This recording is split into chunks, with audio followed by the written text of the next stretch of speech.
Welcome back to my channel, you guys. Today I have another true crime story for you guys. I hope you enjoy.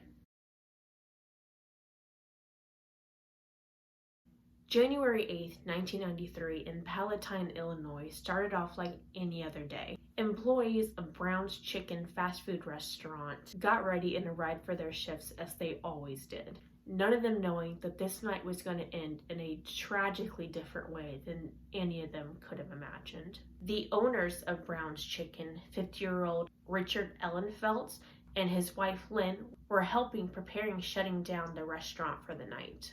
While restaurant employees Guadalupe Molando, 46, Michael Castro, 16, Rico Solis, 17, Thomas Menez, 32, and Marcus Nelson, 31, were serving the last of the customers and performing closing duties for the store to close at 9 p.m. that night. As they go about their night, the day seems to be pretty routine and normal. Fast forward a couple hours, Michael Castro's parents were getting a little worried that Michael still had not come home after his scheduled shift. Remember, Michael is 16 and underage, and he's still in high school, so for him not to be home after work on his normal schedule is a little outside of his character and a little worrisome for his parents. After a while, they finally decide it's time to call the police and voice their concerns about him not coming home. Also, around that same time, Guadalupe's wife also gets a little worried that her husband has not come home after his scheduled shift, and she also decides to call the police. Soon after receiving both of these phone calls, police arrive to Brown's Chicken to check up on these employees. They first discover that the employee back entrance door is wide open. Once they go inside and investigate the inside of the building, they find all 7 employees inside the refrigerator dead. All 7 of the employees had been shot and left for dead. There was only less than $2,000 missing from the store.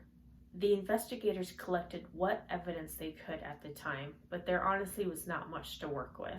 After the story of the crime went public, many leads and tips came into police, but all of them were dead ends, and after a while, the case went cold for many years. 9 years after the murders, in 2002, a woman by the name of Ann Lockett came forward stating that her ex-boyfriend had confessed that him and his best friend had committed the murders. Her ex-boyfriend was James Degorski, and his best friend was Juan Luna.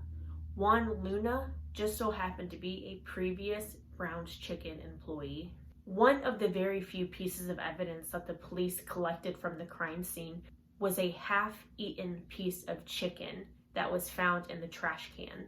Investigators bagged and booked this piece of chicken as a piece of evidence, believing this could be a potential major connection to the crime.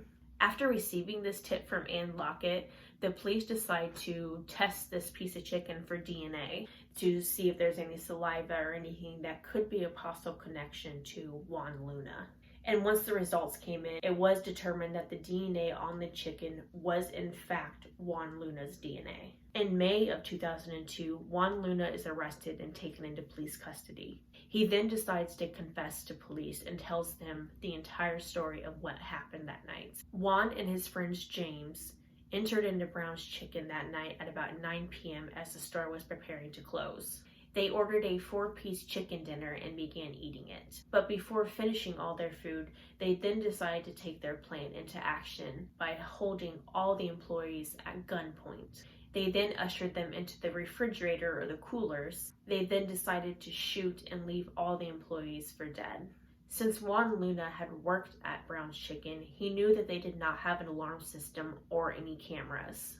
He also knew exactly where they kept the money in a safe at the back of the restaurant. They were very careful not to leave any fingerprints or shoe prints. They, however, at the time could not have known how much the half-eaten piece of chicken would have been such a major piece of evidence to connect them to the crimes. In May 2007, Juan Luna was tried and found guilty of 7 counts of murder. He was sentenced to life in prison without the possibility of parole. In October of 2009, James Degorski was also tried and found guilty of 7 counts of murder, and he was also sentenced to life in prison without parole. And on a random side note, James Degorski was actually awarded $451,000 on a settlement from him being beaten by police while in custody in May of 2002. So this man really got paid $450,000 to murder people. As of today, both men are still serving out their time at the Stateville Correctional Center. After the murders, Brown's Chicken was hurt by the bad publicity around the murders, and multiple stores in the surrounding area was forced to close their stores. The actual building site of the murders was demolished in 2001, and it now has been rebuilt as a Chase Bank in its place. But many locals and people who know of the story still connect that building to the murders and what happened there, even though it has been changed and replaced. I think it's really crazy that these men were willing to throw their lives away, killing 7 people for only $2,000 at the time. I really don't understand why that is such a strong motive for them. Not much else is known about the case. Alright, you guys, so comment below what you guys think. If you guys have any suggestions of any future stories you guys want to hear about, let me know. And as always, like, subscribe, and share if you please could. And until next time, bye!